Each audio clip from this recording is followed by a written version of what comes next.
বিএনপির চেয়ারপারসন খালেদা জিয়া বর্তমানে রাজধানীর এভারকেয়ার হাসপাতালের করোনারি কেয়ার ইউনিটে সিসিইউ নিবিড় পর্যবেক্ষণে রয়েছেন। তার চিকিৎসা পরিচালনা করছেন দেশি বিদেশি বিশেষজ্ঞদের সমন্বয়ে গঠিত মেডিকেল বোর্ড। আজ বৃহস্পতিবার বিএনপির মিডিয়া সেলের সদস্য সাইরুল কবির খান এ তথ্য জানান। প্রায় ৮০ বছর বয়সী খালেদা জিয়া দীর্ঘদিন ধরে হৃদরোগ, ডায়াবেটিস, আর্থ্রাইটিস, লিভার সিরোসিস এবং কিডনি জটিলতাসহ নানান শারীরিক সমস্যায় ভুগছেন। গত রোববার হঠাৎ শ্বাসকষ্ট দেখা দিলে তাকে দ্রুত এভারকেয়ার হাসপাতালে ভর্তি করা হয়। এরপর থেকেই তিনি সিসিইউতে আছেন। সাইরুল কবির খান জানান, আজ দুপুরে তিনি হাসপাতালে গিয়ে খালেদা জিয়ার ব্যক্তিগত চিকিৎসক এবং বিএনপির স্থায়ী কমিটির সদস্য অধ্যাপক ডাক্তার এজেডএম জাহিদ হোসেনের সঙ্গে কথা বলেন।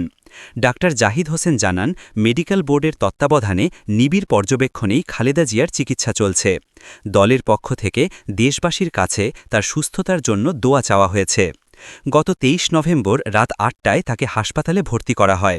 এভারকেয়ার হাসপাতালের চিকিৎসক অধ্যাপক শাহাবুদ্দিন তালুকদারের তত্ত্বাবধানেও তিনি রয়েছেন। এর আগে চলতি বছরের ৭ জানুয়ারি উন্নত চিকিৎসার জন্য তিনি লন্ডনে যান এবং সেখানে ১১৭ দিন অবস্থান শেষে ৬ মে দেশে ফেরেন। দেশে ফেরার পর শারীরিক জটিলতার কারণে তাকে একাধিকবার হাসপাতালে যেতে হয়েছে।